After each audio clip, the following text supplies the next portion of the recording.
Je m'appelle Alexandre de Bernardinis, je suis chargé de recherche au laboratoire SATI TEMA pour technologie pour une électromobilité avancée. Après une école d'ingénieur, un diplôme d'ingénieur en génie électrique, j'ai choisi un parcours à et par la recherche. C'est-à-dire j'ai préparé un DEA, ensuite j'ai préparé et soutenu une thèse de doctorat à l'INPL de Nancy. L'INPL, c'est l'Institut National Polytechnique de Lorraine. Je suis entré à l'IFSTAR et récemment, donc, j'ai soutenu l'année dernière, en 2015, une HDR, qui est une habilitation à diriger les recherches. Alors, les missions du laboratoire SATI-TEMA concernent plus particulièrement la durée de vie, la fiabilité et la robustesse des composants de puissance. Pour des applications, la plus grande majorité applications de transport terrestre, mais aussi transport public, et des applications stationnaires dans une moindre mesure. Parmi les composants étudiés, nous testons des transistors de puissance de différentes technologies, mais également des composants de stockage, comme les supercondensateurs, et jusqu'à la pile à combustible, qui est un générateur d'énergie alimentée à base d'hydrogène et d'air. Les missions de recherche sur lesquelles je travaille concernent les convertisseurs statiques d'électronique de puissance, en particulier dédiés à des applications de transport terrestre, en étudiant plus particulièrement leur influence et leur interaction avec des systèmes de stockage, donc les supercondensateurs, mais aussi les systèmes piles à combustible. Donc j'étudie plus particulièrement le comportement de ces convertisseurs, leur mode de fonctionnement en mode normal, mais aussi en mode de défaut, situation de défaillance, voilà, en liaison avec les différentes sources électriques.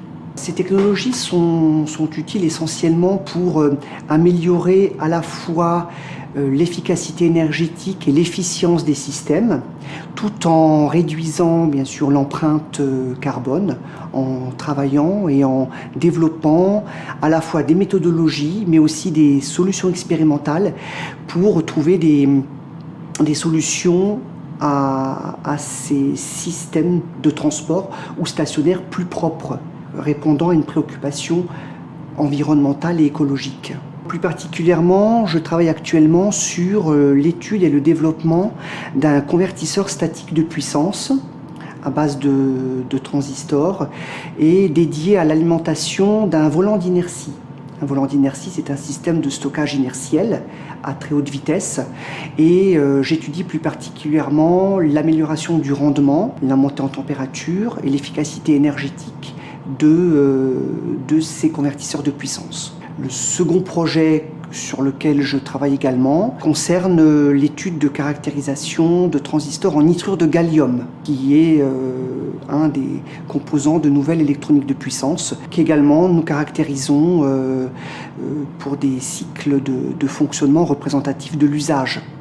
Voilà, en système embarqué. En termes de perspectives applicatives sur les travaux que nous menons, on pourrait citer donc les chaînes de traction des véhicules, les composants que nous testons, les transistors, mais aussi les condensateurs, seront, on l'espère, présents dans les chaînes de traction des véhicules du futur, mais aussi sur des systèmes stationnaires comme la gare, le pôle gare, qui sont des applications environnementales de plateformes à énergie positive. Concernant le concept de gare à énergie positive, le concept consiste à récupérer une partie de l'énergie de freinage des trains arrivant en gare, la récupérer sur des dispositifs de stockage, comme des batteries de puissance ou des supercondensateurs. Et cette énergie, on peut la dédier à l'alimentation des consommateurs en gare, plutôt que d'utiliser l'énergie venant du réseau.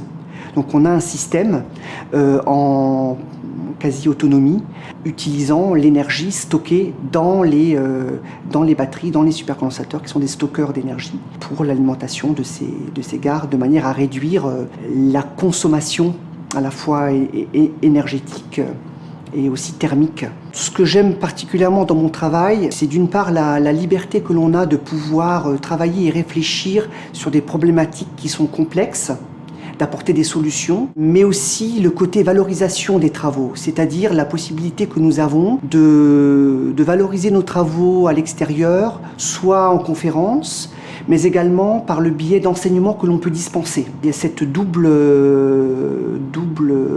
casquette en fait entre le travail de fond, la réflexion de fond sur les méthodologies, les dispositifs expérimentaux et le fait de pouvoir le valoriser à l'extérieur pour faire comprendre ce que nous faisons, le travail que nous faisons.